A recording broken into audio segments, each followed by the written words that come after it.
Inégalitaire, inefficace, peu moderne, un manque de moyens. Voici les critiques à l'égard du système scolaire français que l'on entend en boucle à chaque nouvelle sortie du classement PISA. Qu'est-ce qu'on attend pour réagir ? S'agacent les Français. Alors les réformes s'enchaînent, mais à chaque fois les résultats semblent plus dramatiques les uns que les autres. Pour comprendre ce qui cloche, essayons de prendre du recul sur les reproches qui lui sont adressés. Car après tout, l'école française est-elle autant à la ramasse qu'on voudrait nous le faire croire ? Eh bien malheureusement oui. Et le plus grave, c'est que la tendance est à l'aggravation de la situation. C'est en tout cas ce que révèle année après année le classement PISA, qui établit des comparaisons internationales et qui met en évidence d'une part les performances toujours plus mauvaises des petits français en maths, lecture, langue, etc., mais surtout le caractère fortement inégalitaire du système français. Et quand on sait que beaucoup de réformes ces dernières années avaient justement pour but revendiqué de favoriser l'égalité des chances, ça laisse quand même assez dubitatif. Et comme si cela ne suffisait pas, il semblerait qu'un nombre croissant d'élèves développent une peur maladive des mathématiques. Si vous pensez que c'est simplement parce qu'on manque de moyens et qu'il suffit de sortir le carnet de chèques pour résoudre tous nos problèmes, malheureusement vous vous trompez. La France se situe dans la moyenne des pays de l'OCDE en termes de dépenses allouées à l'éducation. Le problème se situe donc ailleurs. Plus que le budget, c'est la gestion du budget qui pose question. Quand on sait que le niveau de rémunération des professeurs est inférieur à la moyenne de l'OCDE, ce qui conduit à des pénuries de professeurs, notamment en maths et en allemand. On peut le voir également si on s'intéresse à l'état des salles informatiques en France et de la qualité des matériels en général. Le contribuable doit vraiment se demander où va son argent. Avant de poursuivre, essayons de mieux définir notre sujet. Quand on dit que le système scolaire français est défaillant, de quoi s'agit-il exactement ? La véritable éducation consiste à tirer le meilleur de soi-même, proposait Gandhi. Selon cette définition, l'éducation serait donc l'ensemble de moyens mis en place par une nation pour tirer le meilleur de ses citoyens. C'est donc un investissement direct en capital humain. Le but de l'éducation est de former des citoyens épanouis, aptes à s'intégrer dans le monde professionnel. Certains pays asiatiques, à commencer par la Corée du Sud ou Singapour, vont beaucoup plus loin en mettant l'éducation au cœur de leur stratégie de développement. La Corée du Sud est un petit pays et nous avons peu de ressources naturelles. Notre richesse, ce sont les cerveaux. Alors nous investissons dans l'éducation de nos enfants. On pourra alors considérer que le système éducatif correspond à l'ensemble des acteurs et des normes qui interviennent dans cet investissement en capital humain. Cela signifie qu'il ne faut pas confondre école et système éducatif. L'école fait bien partie du système éducatif, mais d'autres acteurs, qu'ils soient publics ou privés d'ailleurs, peuvent aussi intervenir. Les normes culturelles ou familiales peuvent aussi influencer sur la qualité d'un système éducatif. Mais concrètement, peut-on améliorer le système français et par quels moyens ? Je vous propose de répondre à cette question par une approche la plus pragmatique possible, en cherchant comment on fait les pays les plus performants et comment nous en inspirer. Car c'est aussi ça qui a coulé le système éducatif français. Chaque nouveau gouvernement arrivait avec ses propres croyances, qu'il a imposées sans s'assurer au préalable qu'elles avaient déjà fait leurs preuves. L'avenir de nos enfants est un sujet trop sérieux pour être laissé aux mains d'idéologues. Il faut impérativement suivre des méthodes dont on a la preuve empirique qu'elles ont fonctionné. Lorsque l'on observe les pays qui réussissent le mieux ces dernières années, on retrouve essentiellement deux zones géographiques distinctes qui correspondent elles-mêmes à deux modèles différents. On a d'une part les pays d'Asie du Sud-Est et d'autre part les pays scandinaves et baltiques. Pour comprendre les particularités du modèle de la Corée du Sud ou de Singapour, il faut rappeler le contexte géographique et géopolitique dans lequel ils ont été mis en place. Ces pays sont de petite taille, notamment à côté de mastodontes comme la Chine, et ils considèrent généralement que la seule ressource dont ils disposent pour exister économiquement, c'est ses habitants. Il n'est donc pas surprenant que l'investissement dans l'éducation y soit massif, à l'échelle de l'État comme à l'échelle familiale. Typiquement, les jeunes suivent des cours dans une école publique la journée, qui est ensuite complétée le soir par des cours à domicile ou dans des institutions privées, ce qui en fait un système mixte. Après avoir passé plus de 7 heures au lycée, il doit maintenant enchaîner 5 heures de cours particuliers. J'irais bien me reposer, mais la journée n'est pas encore finie pour moi. Et le jeune garçon ne doit pas traîner, car sa mère l'attend pour le conduire dans une académie privée.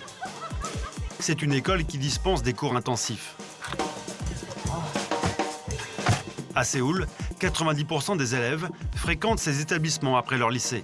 Cela met en exergue une première différence avec le système français, qui lui est complètement centralisé. L'éducation est un quasi-monopole d'État, dans la mesure où les écoles privées hors contrat sont encore ultra minoritaires. La pression familiale sur les étudiants coréens est très importante. La compétition entre eux est féroce et la plupart n'ont que très peu de temps personnel. Ces éléments viennent donc fortement relativiser la performance de ces pays, notamment si on reprend la définition proposée par Gandhi. Le niveau des étudiants et des enfants est certes excellent, mais ce résultat est obtenu par un investissement financier et surtout personnel sans commune mesure. Pour cette raison, nous choisirons plutôt de nous inspirer des pays scandinaves et baltiques, et plus particulièrement du modèle estonien.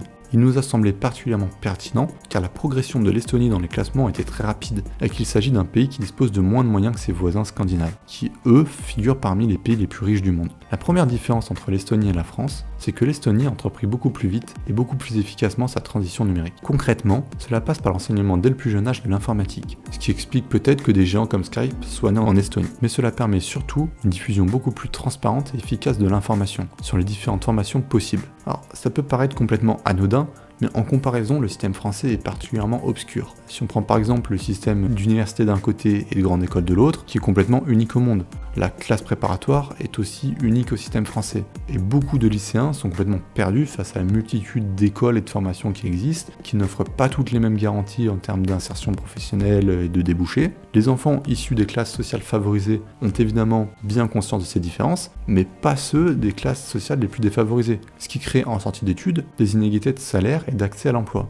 En plus d'être injuste, le manque de transparence de notre système augmente le risque pour les étudiants de se tromper dans leur orientation. La transparence du système est donc à la fois un enjeu de justice et d'efficacité. Mais la grande différence qui sépare l'Estonie et la France vient du pouvoir accordé à l'État et le degré de liberté accordé aux établissements. En France, le ministère de l'Éducation nationale décide de tout le temps et pour tout le monde.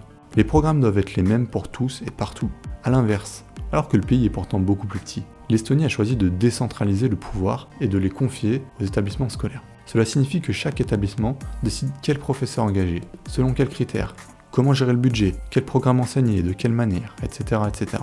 Les salaires des professeurs y sont plus élevés, ils ont un statut social mieux reconnu parmi la population. On est ainsi à l'exact opposé du modèle proposé en France, où l'État central décide de tout, aucune liberté n'est laissée ni aux établissements ni aux professeurs. Le fait de laisser les politiques au pouvoir décider du sort de nos enfants présente au moins deux inconvénients majeurs. Premièrement, les politiques ont une vision extrêmement court-termiste. Ils cherchent avant tout à assurer leur popularité pour les prochaines élections, et ils se fichent bien de savoir quelles conséquences auront leurs réformes dans 10, 20 ou 30 ans. On pourrait même avancer que dans des pays comme la France, où on a un gouvernement qui a très peu de chances d'être élu immédiatement après son mandat, vous avez plutôt intérêt à ce que vos réformes soient néfastes à moyen ou long terme. De cette manière, une fois que l'opposition prend le pouvoir, elle subit progressivement les conséquences de vos réformes, et sa popularité en pâtit. Au-delà de ça, lorsque vous confiez à l'État, et donc aux politiques, le soin de décider de l'instruction de vos enfants, vous confiez une responsabilité immense à des gens qui ne sont pas forcément compétents.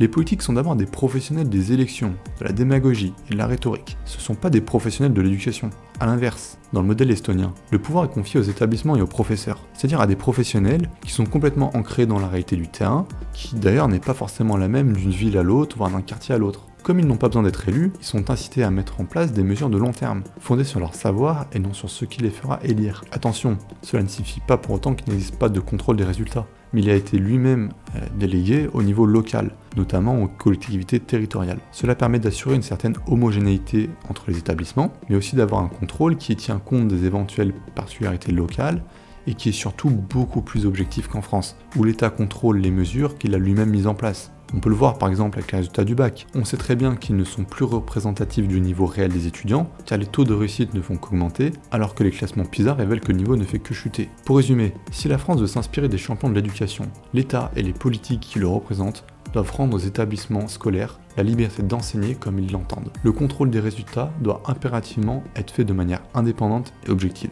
Ce qui est intéressant, c'est que l'Estonie a mis en place ces réformes dès lors qu'elle s'est libérée du modèle bureaucratique et centralisé imposé par l'URSS. Et les résultats ont été fulgurants. Si l'Estonie en a été capable, la France doit en être capable. Mais une fois ces réformes mises en place, la France ne pourrait-elle pas aller encore plus loin et proposer un modèle encore plus ambitieux, puisque les pays qui réussissent le mieux sont les pays les plus décentralisés et les plus libres? Pourquoi ne pas pousser ce raisonnement encore plus loin? Nous avons vu que l'État français tuait la liberté par un monopole public inefficace. Pourquoi ne pas prendre un virage à 180 degrés, proposer le modèle inverse, à savoir un modèle fondé sur la liberté d'entreprendre et la concurrence? En clair, privatisons les écoles. Si vous le voulez bien, suivons le petit lapin blanc et plongeons dans le monde un peu fou des libéraux. Alors évidemment, si on privatise les écoles, on prend a priori le risque de créer un système extrêmement injuste. Les meilleures écoles seront plus chères et seuls les plus riches pourront y accéder. Mais on pourrait rétorquer que le système actuel est déjà profondément injuste et que les plus défavorisés n'ont absolument rien à perdre à changer de système. Dans l'école de Véronique Decker à Bobigny, tous les élèves appartiennent à des familles issues de l'immigration et en difficulté sociale. Bien que son établissement soit classé éducation prioritaire,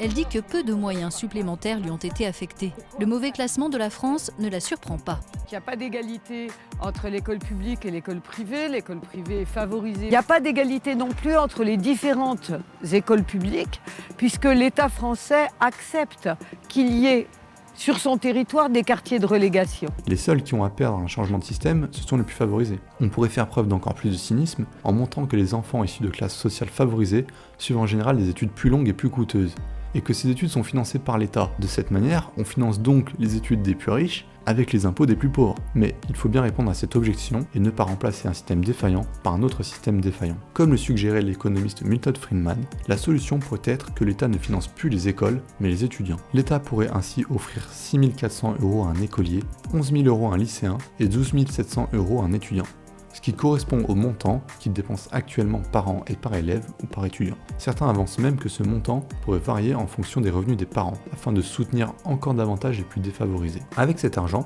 les parents et les étudiants sont libres de choisir l'établissement qui leur plaît le plus. De cette manière, on dit adieu à la carte scolaire qui amplifie les inégalités sociales. Les établissements sont en concurrence pour offrir le meilleur enseignement possible et au meilleur coût, ce qui profite à tous. Attention toutefois aux apparences, Loin de moi l'idée de suggérer qu'il s'agit d'une recette miracle qui résout tous les problèmes.